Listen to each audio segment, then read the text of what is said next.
Hello everyone and welcome. Welcome to Geek Anime channel. I'm your detective host Igor, and today I have a special video for you.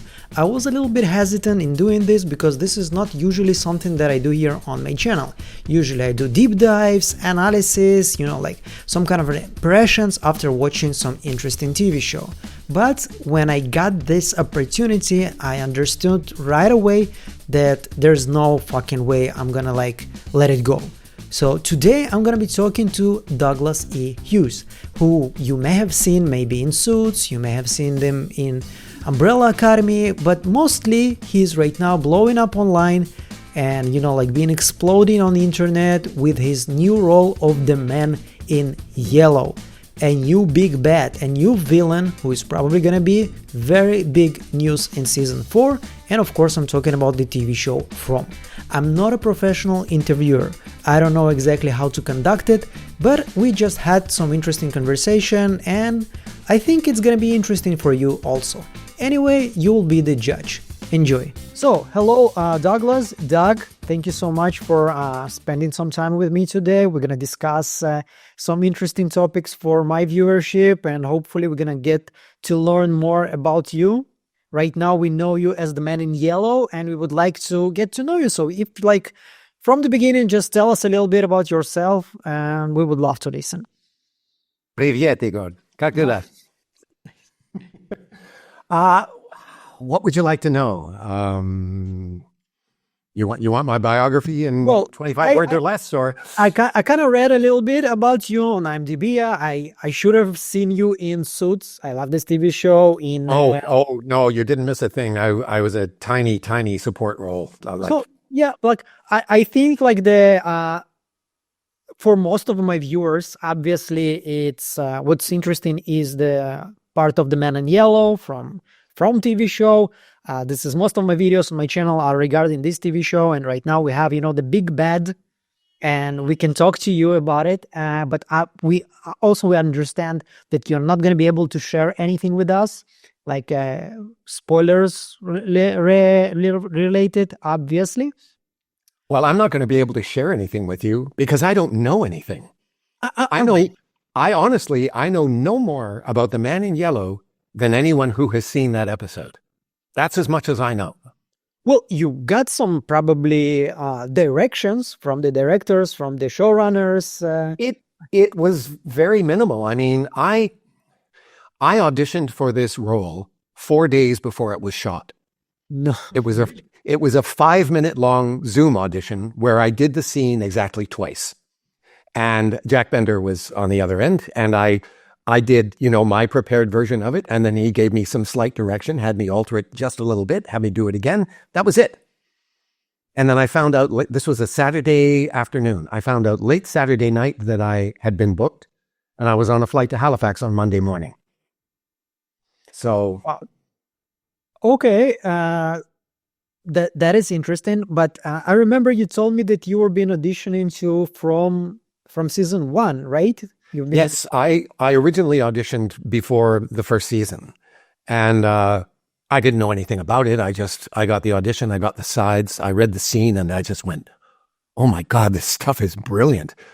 I would kill to be in this. I did the audition, I got a call back for the role, and then they called me again and they said, okay, we're going to go in another direction with that role. We want you to read somebody else. So they had me read another role, and then I didn't get that one either, and I forgot about it. And that was 3.5 years ago.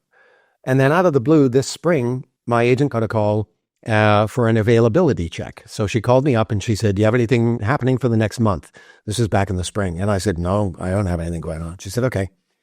And about 3 weeks went by and we didn't hear anything. So I figured, well, they must have cast it, whatever it was. And I got an opportunity to do a day's work on something. So I called my agent to see if it was okay, because we were still in this 1 month period. And she said, no, you're still being considered for this thing. And I still didn't know at this point what it was, because initially all they wanted to do was cast from audition reels. So my agent sent in my audition reel, and I assumed they were making their decision from that. Well, then they changed their mind and they said, no, we want to do a Zoom audition. We're going to do it on Saturday. And that's when I found out it was for From. And I freaked because I thought, okay, I can't mess this up. This is strike 3, so I got to get this right. And as I say, it's such a short scene. I mean, we did it once and Jack gave me a little direction. We did it again. That was it. And on the day when we shot it, again, it was just, I was just basically going with my instincts, remembering what I had done in the audition and trying to hang on to that. And Jack, of course, in the course of doing the various setups and the various shots, gave me little bits of direction. But in terms of what to do with the character, I was essentially left to my own devices. That's interesting. So you shot for one day and that's it, right? An afternoon, basically. An afternoon, basically. Okay. Yeah. So what was your process, before you started to do this role? I don't know what is your approach in acting at all, but I would love to know, how did you decide to approach this role? What was your guiding line here? Well, you have to understand the situation. As I said, I found out on the Saturday night that I was flying to Halifax on Monday morning. So Sunday, I spent frantically packing and making arrangements to be out of town for several days. I got an email from the costume department because, of course, they just found out I was doing the job and they had to build my costume from scratch. So they asked me for some measurements. So I sent them a full sheet of measurements. And I believe it was on Monday. I arrived Monday afternoon. And I think it was that afternoon I had my first fitting with them. And the costume still hadn't been completely built, but, they put it on me and pinned a few things and made some adjustments and stuff, tried on some shoes and all the other pieces, and off they went. And I think it's hard to remember how all of this went. No, I think it was the following day, the Tuesday, when we had a fight rehearsal first off, so we could choreograph all that stuff. And I also had to do all the makeup that day, the makeup and the hair. And that was a very slow process because Jack was busy directing at the time. So the makeup would they'd do my hands and then they'd do a bunch of pictures and send them to Jack for approval. And he'd say yes or no. And then do the same thing with my face and my hair. And so that took a very long time. And then there was the fight rehearsal. And in all of that, I still had never seen From. So just before I left home, I signed on for a Paramount Plus subscription. And over the course of the next couple of days, I managed to see the first and the last episodes of season 1 and the first and last episodes of season 2. And that's all I had seen of the series when we shot that scene. Okay, so when the man in yellow appears on the screen, he's very confident. He's controlling the room, even though it's not a room, but it feels like he knows exactly what he's doing. There's a lot of presence there. Okay, so you can be a villain in many different ways. You can be sneaky, maybe spidery. So once again, this choice to be, completely open, your body language is completely open. You're not worried about anything. You're not sneaking there. You are controlling this whole situation. This was your choice, or this was something that came from the director?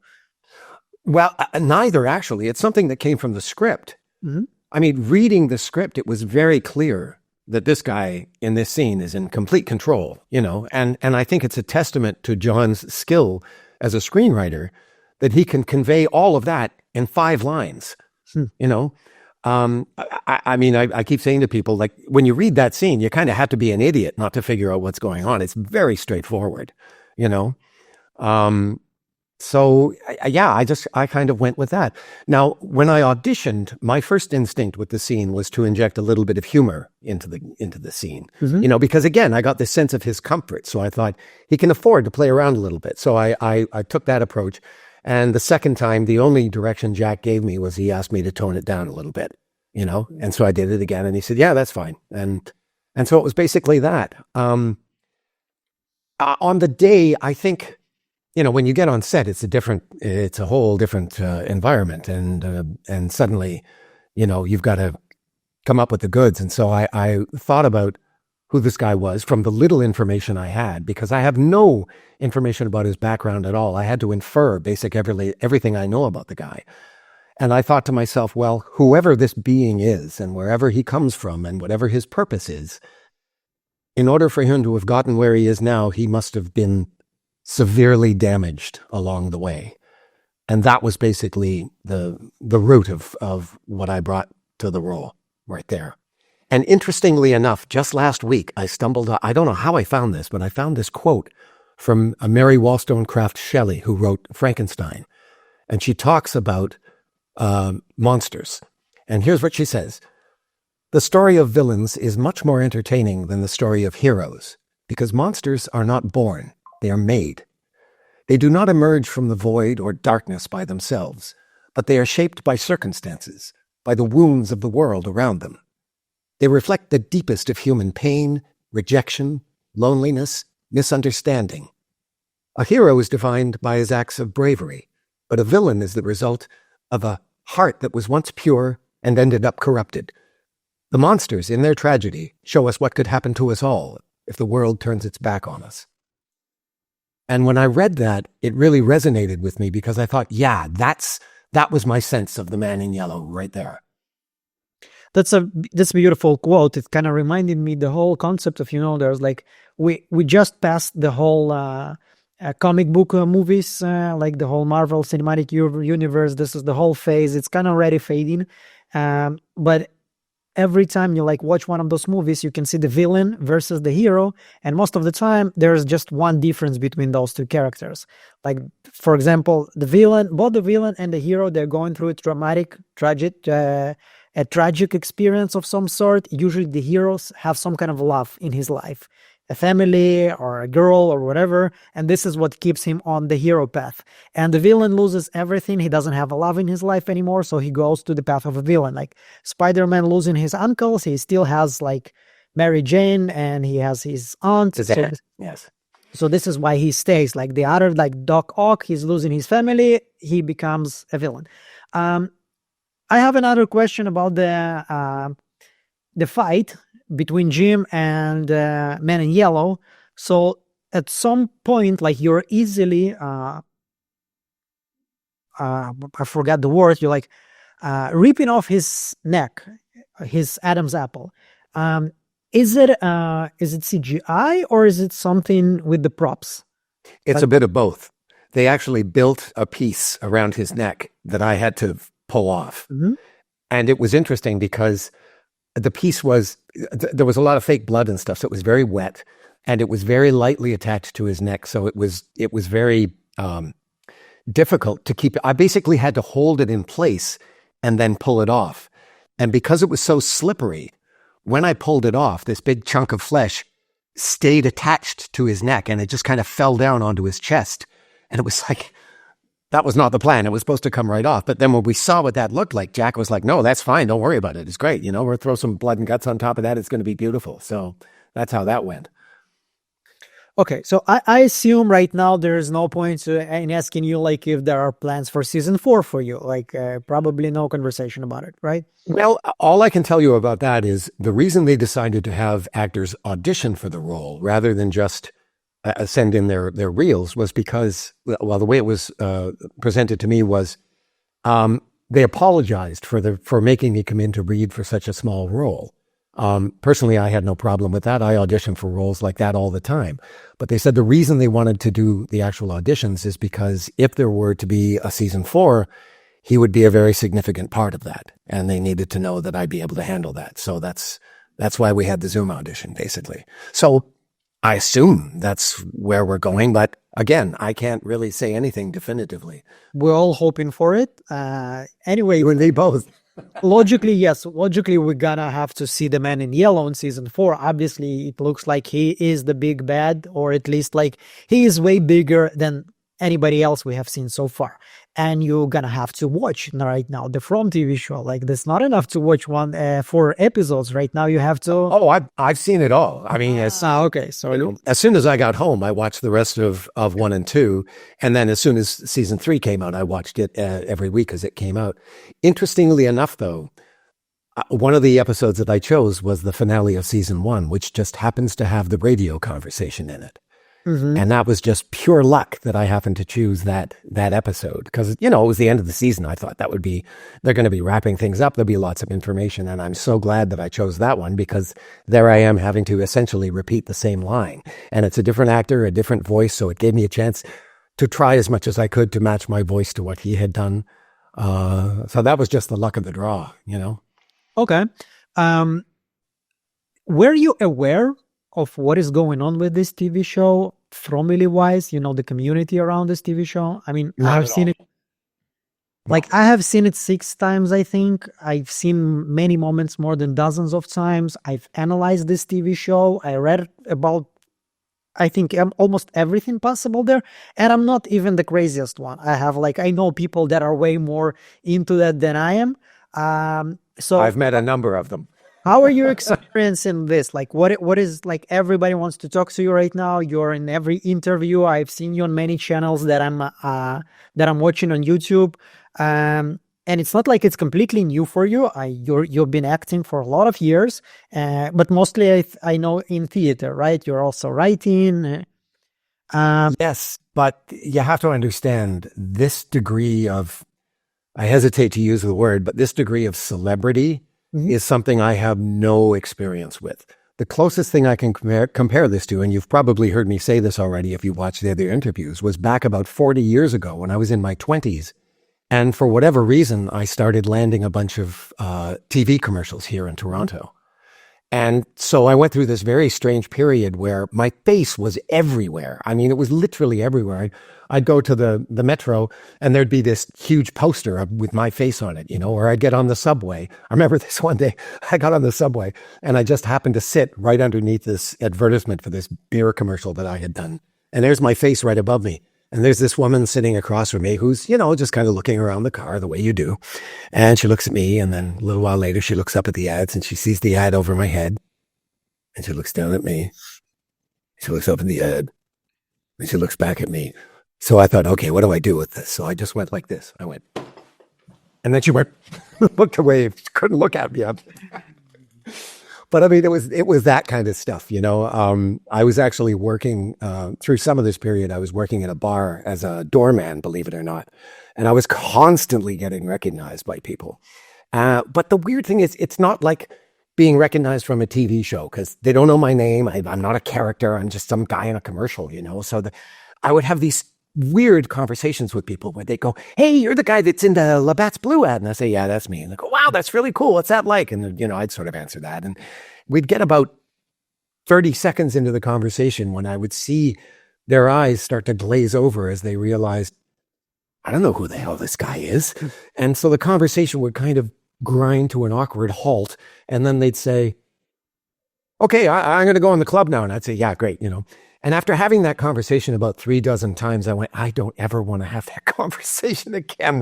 So I just started denying that it was me, People, I just look like that guy, right? Exactly. Yeah, some guy. I get this all the time. I don't know who he is, And most of the time that was okay. But this one guy came in one night with a bunch of friends and he recognized me. And I said, no, that's not me. And he said, oh, come on, man, that's got to be you. You look just like the guy. And I was like, no, trust me, it's not me, And he wouldn't let it go. And his friends are kind of backing away from him, like, leave the guy alone, man. It's not him, And finally I said to him, look, why was this guy on TV?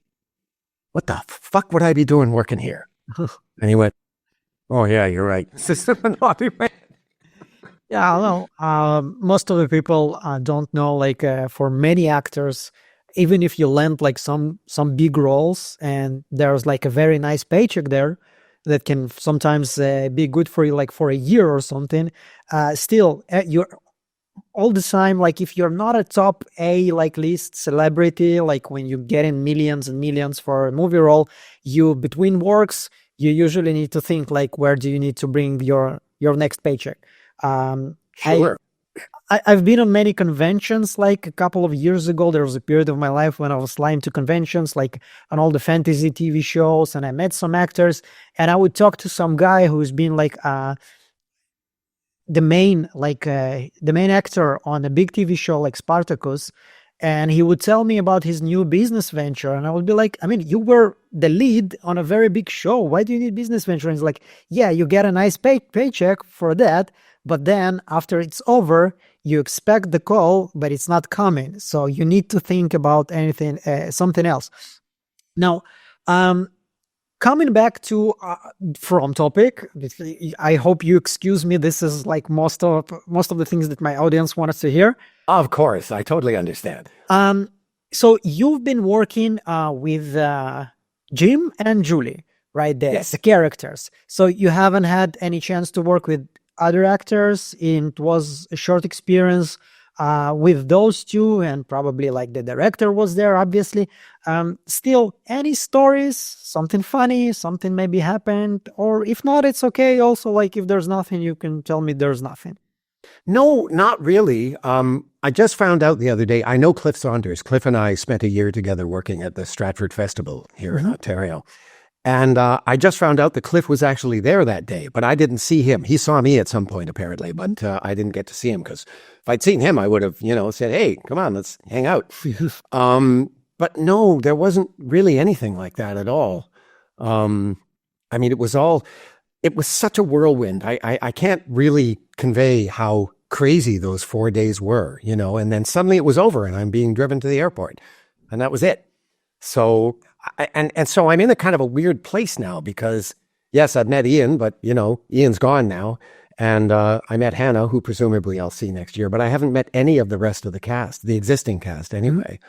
So it's going to be a bit of a challenge, I think, to sort of fit in with that because there's such a tight knit group. I mean, watching all this stuff on social media, it's clear that these guys are really close. It really is like a family. So family is an appropriate word to use to describe them.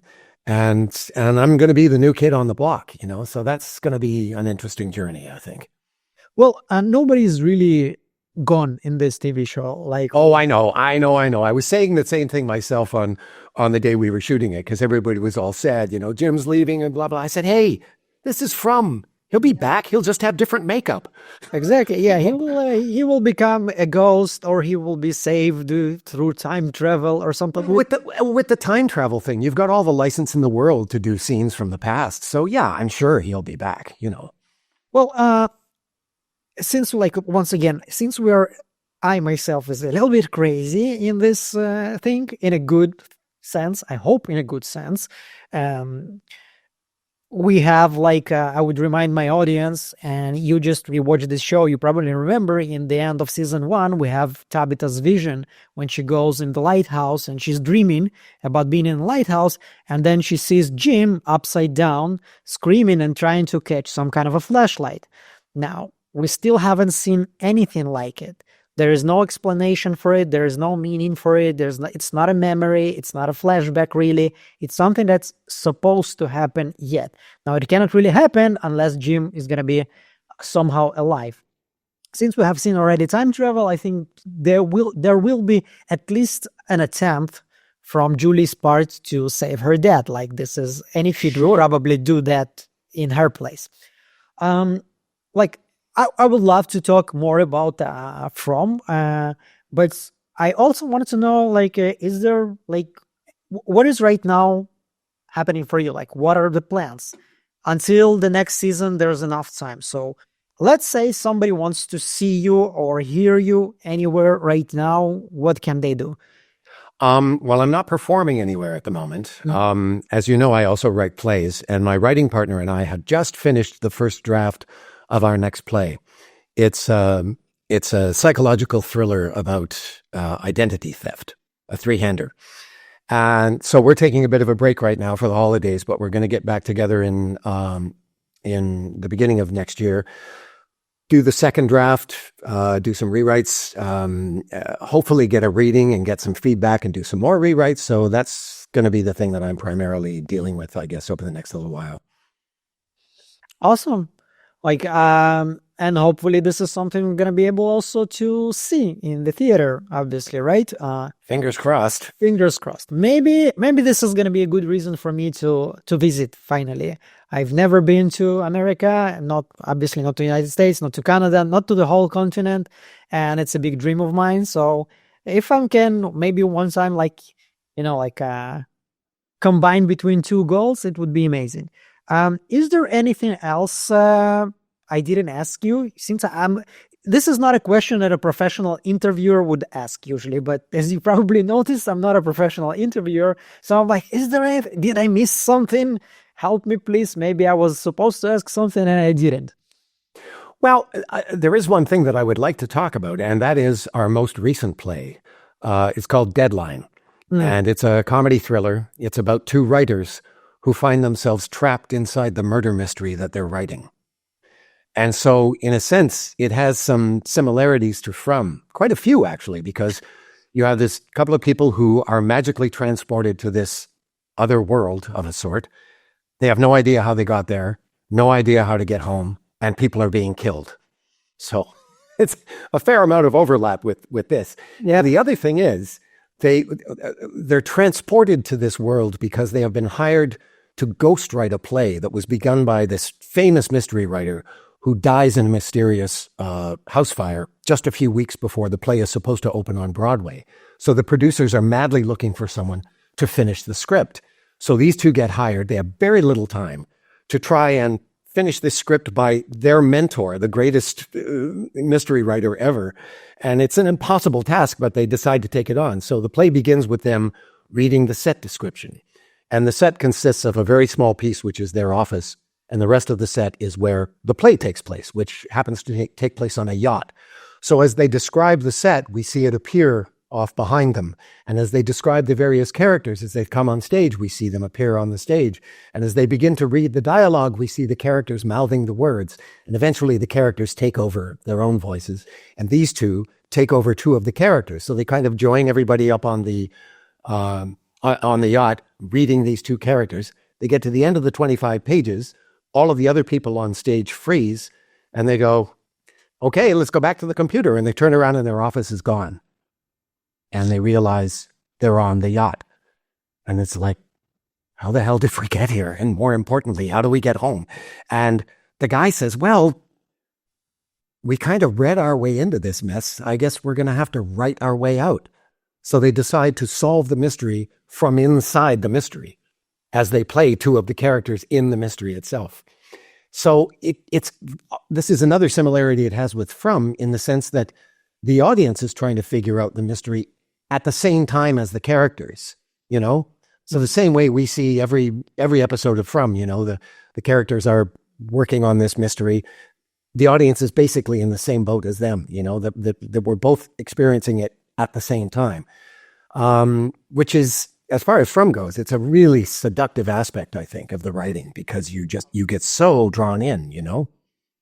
There's a saying in Russian, like it sounds a little bit better than its version in English. Basically saying, I don't understand anything, and I'm super invested. Like, this is what the hell is going on, but I still cannot like look away. Also, I don't know how you are with video games, but the concept you told also very similar to Alan Wake 2, which is an amazing video game. And I know you've been voicing some of the characters in video games that we know. So like Alan Wake is also about a writer who writes a story, and the story comes to life, and he's one of the characters in the story. There you go. So that sounds amazing. I wish I was able to see it. Obviously, you need to be present in Canada to see it, but maybe not necessarily Canada. It's been published. It was published by Broadway Licensing earlier this year. So I mean, it could be done anywhere. And if you want to read it, just go to BroadwayLicensing.com, type in my name or type in deadline. You'll find it right there.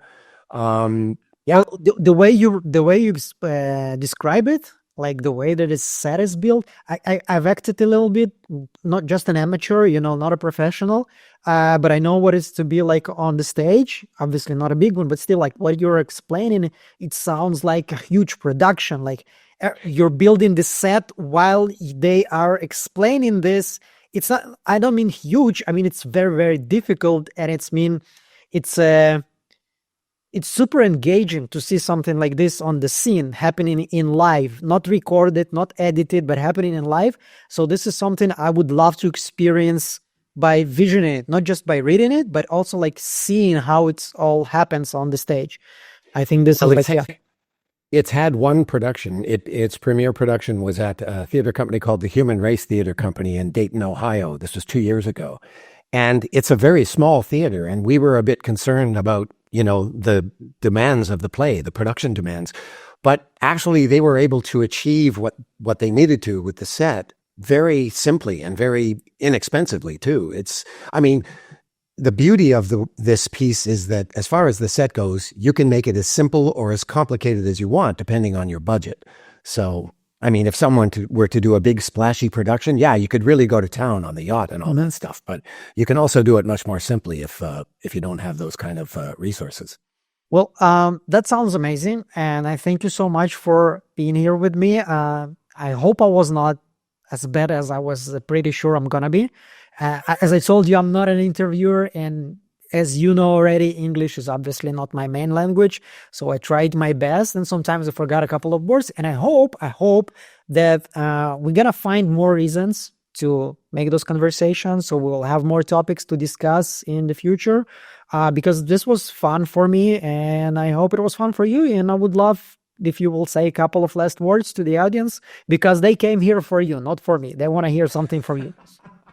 Well, first off, I love doing these too. That's one of the reasons you're seeing so many of them, because I'm quite happy to talk about this stuff. I spent many years at the Shaw Festival, and every Tuesday night we would have, in all three theaters, we would have talkbacks where the audience could stay after the show and two of the actors would come out and they could just basically ask questions about anything they wanted, usually about the show, but anything.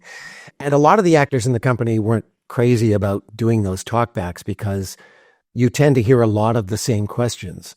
But that never bothered me because I thought, these people don't know. They only get to see the finished product. They have no idea. I mean, they have a vague idea, but they don't really have an understanding of what the process is that we go through. So if somebody asks a question like, how do you learn all those lines? I know you're tired of hearing that, but they're honestly curious about that. And we all have different ways of doing it, and describing to them, what's involved in the rehearsal process and how one actually goes about that sort of thing is interesting to me, and obviously interesting to them too. So that's why I love doing these, because inevitably you end up getting, I mean, yeah, we all saw the episode. We could talk about the episode ad infinitum. What they don't know about is me, and the larger issue of what is it like to be an actor on this series or in theater, or just what is your life like? I mean, people are genuinely interested in that stuff. So I'm more than happy to fill them in to the extent that I can. Well, thank you so much, Douglas. Thank you for your time, and I hope you enjoyed it. And hopefully we're going to see you again many, many times. And not just because of From, maybe for something else too. Thank you so much. You're very welcome. And I'd be happy to do this anytime you like.